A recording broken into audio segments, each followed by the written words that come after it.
کر سکتا ہے، کوئی اس کے لیے مشکل نہیں. ہوا علی کل شیء قدیر، اسے ہر شے کی قدرت حاصل ہے. لیکن اصل بات جو ہے میں آپ کو بتانا چاہتا ہوں، یہ ہے سائیڈ ایشو. اصل ایشو ہے فلسطین کا جو شروع ہونے والا ہے. بھٹی دہکے گی وہاں.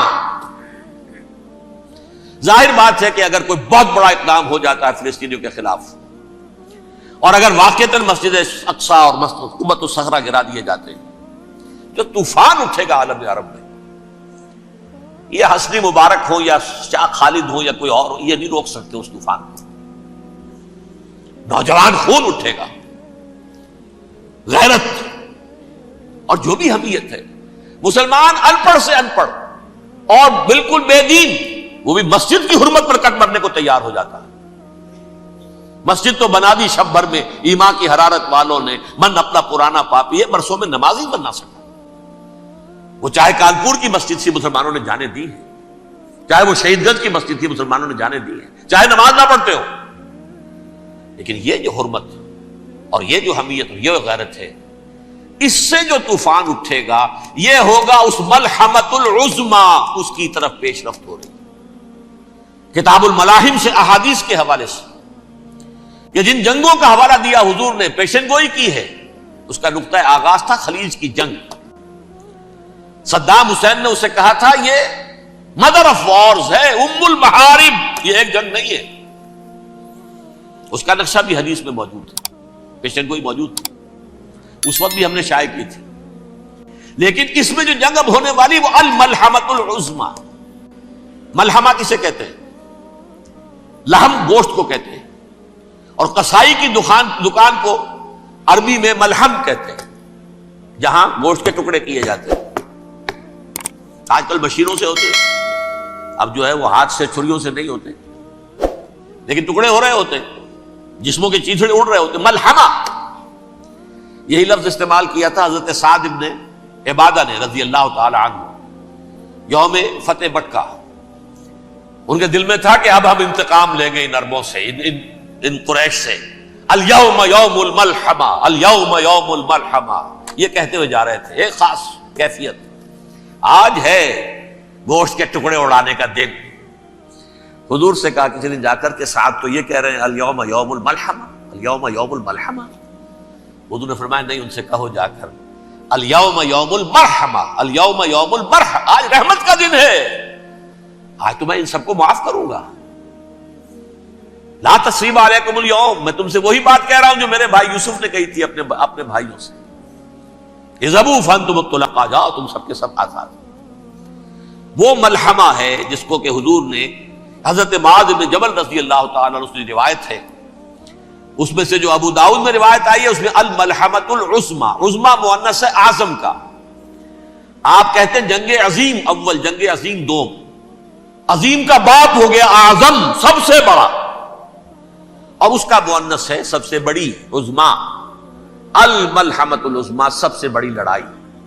میرے نزدیک یہ وار کے معنی میں نہیں ہے، بیٹل کے معنی میں. انگریزی میں یہ دو لفظ علیحدہ ہیں، وار، بیٹل. وار سالوں کو محیط ہوتی ہے، بیٹل کسی ایک خاص جگہ پر جو لڑائی ہوتی ہے اس کو کہتے ہیں. حضور کے اور قریش کے درمیان 6 سالہ وار تھی، جنگ تھی. لیکن battles, battle of Uhud, battle of Badr, یہ بیٹلز تھی، لڑائیاں تھی. تو عظیم ترین جنگ شاید اس اعتبار سے نہ ہو جیسے کہ ورلڈ وار 1 اور ورلڈ وار 2، یعنی اس کی وسعت کا اتنا معاملہ نہیں اور طوالت کا نہیں. لیکن جو لڑائی جو ہے بیٹل ہونی ہے، جس کو کہ یہ لوگ، یا چونکہ میں نے کہا تھا شروع میں کہ سرما ہے میری آنکھ کا خاک حجاز و ہول قدس. نیو ٹیسٹمنٹ کی آخری کتاب ہے the book of revelation, revelation of saint John. اس میں آرمگڈون کہا گیا ہے اسے. ہر مجدون، یہ عبرانی لفظ ہے. ہر کہتے ہیں اونچی جگہ کو، سطح مرتفع. مجدون میگیڈو، میگیڈو ایک وادی ہے، مرتفع، وادی مرتفع. یہ ہے واقع لبنان، اسرائیل اور شام کے درمیان جو ٹکڑا، جو ٹرائنگل بنتی ہے، یہ ہے. یہاں پر بڑی جنگ لڑی جائے گی، اور یہ جنگ صلیب ہوگی جو کہا ہے یہ بش نے، یہ جنگ صلیب. سیکنڈ ملینیم شروع ہوئی تھی تو پہلی صلیبی جنگ ہوئی تھی، تھرڈ ملینیم شروع ہوا ہے، یہ سیکنڈ صلیبی جنگ ہے، یہ کروسیڈ ہے. اور میں اس مرتبہ امریکہ گیا تھا تو پہلی مرتبہ مجھے وہاں ایک رسالہ ملا ٹرمپٹ نام کا. یہ امریکہ کے جو بہت ایکسٹریمسٹ قسم کے پروٹیسٹنٹس ہیں، یہ ان کا رسالہ ہے، اور ان کے بارے میں اب کہا جا رہا ہے وہ کرسچین زائنسٹ ہیں. آپ شاید پہلی مرتبہ یہ لفظ سن رہے ہو. زائنسٹ تو ہم سمجھتے ہیں یہودیوں کو، کرسچین زائنسٹ وہ ہیں جو ہیں تو عیسائی پروٹیسٹنٹس ہیں، لیکن اسرائیل کے وہ حمایتی یہودیوں سے بڑھ کر ہیں. یہ میری کسی پہلی تقریر میں شاید بہت سے حضرات کو یاد آ جائے، میں نے کہا تھا 4 سال پہلے ہمارا تنظیم اسلامی کا ایک کنونشن ہوا تھا ہوسٹن میں، امریکہ کا جنوبی علاقے کا شہر ہے. ایک سیشن اس میں ہم نے رکھا تھا انٹرفیتھ. ایک عیسائی کو بلایا تھا، ایک یہودی بہت بڑا وہاں کا عالم ہے اس کو بلایا تھا. اس یہودی عالم نے ڈاکٹر وشوگراٹ، جو وہاں کی یونیورسٹی میں پروفیسر ایمیریٹس ہے، اس نے کہا تھا کہ یہ اسرائیل کی تو سپورٹ کر رہے ہیں عیسائی، ہم تو نہیں کر رہے. جو پریکٹسنگ یہودی ہیں وہ زیادہ اسرائیل کے حق میں نہیں تھے، یہ تو سن 67 کے بعد انہوں نے اسرائیل کو تسلیم کیا ہے. وہ تو منتظر تھے کہ ہمارا مسیحا آئے گا تو اس کی قیادت میں جنگ کریں گے، جیسے شیعہ منتظر تھے کہ مہدی موعود آئیں گے تو پھر ہم کچھ کریں گے. وہ امام خمینی نے کہا بھائی جب وہ آئیں گے آ جائیں گے، لیکن ہم کچھ راستہ کے لیے. زائنسٹ نے آگے بڑھ کر ریاست قائم کر لی، اور جب یروشلم پر بھی پورا قبضہ کر لیا تب جو ہے در حقیقت مذہبی یہودی جو ہے پھر انہوں نے اپنایا ہے، اون کیا ہے، اور نئے سیٹلمنٹس جو بھی بنے ہیں وہاں پر اسرائیل میں اس میں اکثر و بیشتر مذہبی یہودی آیا، اور بروکلن کے علاقے سے سب سے بڑھ کر آئے ہیں، جو امریکہ میں نیو یارک کا ایک جنوبی علاقہ ہے، بہت بڑا یہودیوں کا بہت بڑا گڑھ ہے. نیو یارک کو جیو یارک بھی کہا جاتا ہے، وہ تو اصل میں مرکز جو ہے وہ تو یہودیوں کا ہے. اس حوالے سے وہاں پر جو کرسچن زائنسٹ کہلاتے ہیں وہ اسرائیل کے یہودیوں سے بھی بڑھ کر کہیں سپورٹر ہیں. بہرحال اس دوسری صلیبی جنگ کا معاملہ جو میں کہہ رہا تھا، ٹرمپٹ نامی رسالہ، اس کا ایک مضمون ہے دی لاسٹ کروسیڈ. اب یہ آخری کروسیڈ ہے جو شروع ہونے والا ہے. میں تو حیران ہوں کس قدر کھل کے وہ باتیں کرتے ہیں. رومن کیتھولکس کو وہ کہتے ہیں کہ یہ شیطان ہے، یہ پوپ شیطان ہے، یہ یورپ کو اس نے جمع کیا ہے کرسچینٹی کی بنیاد پر، اور اس میں زیادہ تر کیتھولکس ہیں. آپ کو معلوم ہے برطانیہ بڑی مشکل سے شامل ہوا ان کے ساتھ، اس لیے کہ وہ پروٹیسٹنٹ کا سردار تھا، ابھی پوری طرح نہیں ہے. یورپ جو ہے وہ رومن امپائر دوبارہ یہ کھڑی کر رہا ہے، اور در حقیقت یہ جو ہے یہودیوں سے بھی چھیننا چاہتے ہیں اسرائیل کو اور فلسطین کو اور مسلمانوں سے بھی، اور یہ وہی کروسیڈ جو تھے اربن ثانی کے اس کی تیاری کر رہے ہیں تاکہ وہاں پر عیسائی حکومت قائم ہو جائے، کیتھولکس کی پوپ کی حکومت قائم ہو جائے. جیسے ایسٹ تیمور میں تبدیلی، ایسٹ تیمور میں کون سی حکومت بنی ہے؟ Roman Catholic. رومن کیتھولک اسرائیل میں بنے تاکہ یہ سارے مقامات مقدسہ جہاں اسرائیل پیدا ہوئے، بیت حضرت مسیح پیدا ہوئے، بیت الحم کہاں ہے؟ وہی ہے کہ نہیں؟ جہاں سے ریزریکشن ہوا ان کے خیال میں وہ کہاں ہے؟ وہیں پر ہے کہ نہیں؟ بڑے بڑے گرجے ان کے وہی ہیں. تو اس اعتبار سے ان کا کہنا یہ ہے یہ لاسٹ کروسیڈ کی تیاری ہو رہی ہے، یہ کیفور. اور ان کا کہنا یہ ہے کہ یہ پوری طاقت نیٹو کی جو ہے، یہ پہلے جرمنی سے لائی گئی بوسنیا، انہوں نے خود وہاں جنگ کروائی، انہوں نے خود وہاں پر ایتھنک کلینسنگ کروائی، پھر خود مصالحت کے لیے آ گئے، پھر کوسوو میں انہوں نے خود آگ بھڑکائی. یہ میں نہیں کہہ رہا، یہ وہ ٹرمپٹ رسالہ امریکہ سے چھپنے والا پروٹیسٹنٹس کا رسالہ ہے جو یہ کہہ رہا ہے. پھر انہوں نے کوسوو کے اندر کروایا، اور پھر وہ وہاں پر پیس فورس کی حیثیت سے آ گئے. اب وہ میسیڈونیا میں کروا رہے ہیں اور وہاں داخل ہو گئے ہیں. اگلا قدم ان کا سائپرس ہوگا، سائپرس میں ترکوں کو اور وہ گریکس کو لڑائیں گے اور وہاں آ جائیں گے، وہاں سے ایک چھلانگ لگائیں گے اور یہ فلسطین میں پہنچیں گے، اور یہ وہاں پر ایک رومن امپائر، اپنی پرانی رومن امپائر کی طرح کی رومن کیتھولک ریاست قائم کرنا چاہتے ہیں. تو وہاں امریکہ کے عیسائیوں میں بھی کوئی ایک طبقہ نہیں ہے، کیتھولکس بھی ہے، کیتھولکس زیادہ نہیں ہے ہمدرد، لیکن اب تابع ہو چکے ہیں. اسحاق ریبین نے جب یہ پیس ٹاک شروع ہوئی تھی، آپ کو یاد ہوگا شاید کہ جب وہ آیا تھا واشنگٹن سے واپس فلسطین اسرائیل، تو پہلے روم میں رکا for an audience with the pope, اور پوپ کو اس نے ایک مرتبان سا پیش کیا تھا، حضرت سلیمان علیہ السلام کے زمانے کا مرتبان، اور کہا تھا دیکھیے 3000 برس تک ہم نے اس کی حفاظت کی ہے، اب یہ میں آپ کے حوالے کر رہا ہوں. اس کے بعد سے پوپ جو ہے بالکل رام ہو گیا اور وہ عیسائیوں کے ساتھ اور یہودیوں کے ساتھ ان کا پورا معاہدہ ہو. اب پورا عیسائی ورلڈ جو ہے بعثت مجموعی یہودیوں کے شکنجے میں ہے. البتہ ان کے اندر بھی جھگڑے ہیں. جو وہاں پر وائٹ کرسچن ملیشیاز ہیں وہ ایکسٹریمسٹ ہیں کیتھولکس. ان کے نزدیک دشمن نمبر 1 یہودی، دشمن نمبر 2 مسلمان، دشمن نمبر 3 جو یورپ میں کالے ہیں، ایفرو امریکن، چاہے وہ عیسائی ہو گئے ہوں کوئی بھی ہو. یہ 3 دشمن ہیں جن سے انہوں نے کلینز کرنا ہے، صاف کرنا ہے ان کے خیال کے مطابق امریکہ کی سوسائٹی کو. اولا یہود، پھر مسلمان، اور پھر یہ جو کالے ہیں. لیکن دوسری طرف پروٹیسٹنٹس کے اندر ایکسٹریمسٹ وہ ہیں جنہیں کہا جا رہا ہے یہ کرسچین زائنسٹ ہیں، یہ اسرائیل کے اسرائیل سے بڑھ کر سپورٹرز. بہرحال یہ اب جنگ ہوگی، اس کا نتیجہ کیا نکلے گا یہ تو اللہ ہی جانتا ہے. اب میں آخری بات کی طرف آ رہا ہوں.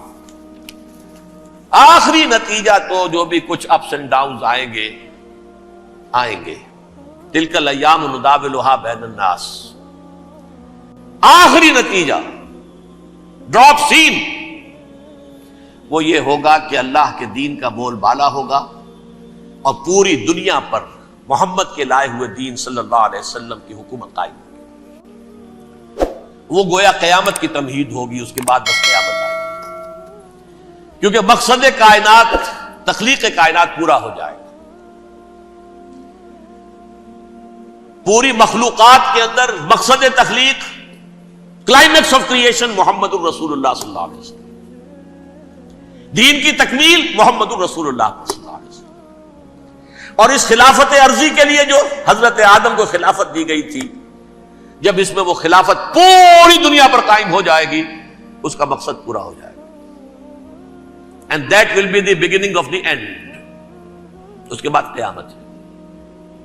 آخری نتیجہ تو یہ نکلنا ہے. اس سے پہلے سزائیں ہمیں بھی مل رہی ہیں. اور یہاں میں کانٹے کی بات جو چھوڑ گیا تھا اس کو بیان کر دوں. اللہ نے اس مغضوب علیہم قوم کو، اس ملعون قوم کو کیوں اب تک چھوٹ دیے رکھی؟ میں بتا چکا ہوں یہ بڑے عذاب کے مستحق ہو چکے تھے حضرت عیسیٰ علیہ السلام کے زمانے میں. چھوٹ دی ہے ابھی تک ہے، بلکہ ایک مرتبہ ابھارا ہے. 1900 برس کے بعد ابھرے ہیں یہ. بالفور ڈیکلریشن 1917 سن 70 عیسوی کے بعد، تقریباً 1900 برس، 1850 برس تو ہے کم سے کم. پھر creation of Israel 1948، 1967 extension of Israel, یروشلم پر قبضہ. یہ سارا جو ہے کیوں ہے؟ اللہ تعالیٰ اس خیر امت محمد صلی اللہ علیہ وسلم، اس کے بہترین حصے کو سزا ان ملعونوں کے ہاتھوں دے رہا ہے. کیوں؟ جو جرم انہوں نے کیا تھا وہی ہم نے کیا. انہوں نے اللہ کی کتاب کو پیٹھ کے پیچھے پھینکا. نبذ فریق من الذین اوتوا الکتاب کتاب اللہ وراء ظہورہم. ہم نے اپنی پیٹھوں کے پیچھے پھینکا کہ نہیں؟ کولونیل رول سے آزاد ہوئے، کہیں اسلامی قانون نافذ کیا، کہیں اسلامی نظام قائم کیا. تو جو جرم ان کا تھا وہی ہمارا ہے. اور ہم خیر امت ہیں، اور ہمارے میں سے خیر ترین عرب ہیں. ان پر اللہ کا فضل، ان کی مادری زبان میں اللہ کی کتاب موجود ہے. پھر انہوں نے اللہ کے دین کو پیٹھ دکھائی. جو ملک آزاد ہوا کولونیل رول سے، یا اس نے قبلہ کر لیا اپنا ماسکو کی طرف یا کر لیا واشنگٹن کی طرف. کسی نے مکے کو قبلہ بنایا. یہ بدترین سزا ہے. ویل للعرب من شر قد اقترب. اور ترمذی شریف میں تو یہاں تک روایت ہے من اقتراب الساعۃ ہلاک العرب. قیامت کے قرب کی ایک نشانی یہ بھی ہوگی کہ عرب ہلاک ہو جائے. ایک حدیث میں الفاظ آتے ہیں کہ حضور نے جب کہا یہ ہوگا یہ ہوگا یہ ہوگا، یہ بربادی آئے گی، تو کسی زوجہ محترمہ نام میں بھول رہا ہوں، انہوں نے پوچھا کہ عرب اس دن کہاں ہوں گے؟ فرمایا العرب یومئذ قلیل، بہت کم. آخری خاتمہ ہونا ہے یہود کا حضرت مسیح علیہ السلام کے ہاتھوں. وہ عذاب جو 2000 برس تک ان سے ٹلا رہا وہ آئے گا اور ان کے رسول ہی کے ہاتھوں آئے گا. لیکن اس سے پہلے مسلمانوں پر یہ عذاب آ رہا ہے, ہولوکاسٹ کے درجے کا عذاب آ رہا ہے. البتہ ہم پاکستانی اس میں یوں سمجھ لیجئے کہ وہ تو خبریں موجود ہیں احادیث میں, وہاں تو جو ہونا ہے. اتنے انسان مریں گے کہ ایک پرندہ جو ہے اڑتا چلا جائے گا, وہ نہیں چاہے گا کہ نیچے اترے تو کسی لاش پر اترے, اسے جگہ نہیں ملے گی زمین خالی کر کہیں اتر سکے, تھک ہار کر گرے گا, مرے گا تو بھی لاش کے اوپر گرے گا. یہ الفاظ ہے حضور صلی اللہ علیہ وسلم. الملحمۃ العظمی الملحمۃ الکبریٰ, یہ لاسٹ کروسیڈ. ٹرمپٹ اخبار نے, میں اس کا فوٹو اسٹیٹ بھی کبھی آپ کو دکھا دوں, ویسے میرے ساتھ ہے وہ رسالہ ٹرمپٹ, دی لاسٹ کروسیڈ, اس کی تیاری ہو رہی ہے. وہ الملحمۃ العظمی اور ملحمۃ الکبریٰ جو ہے وہ آنے والی ہے.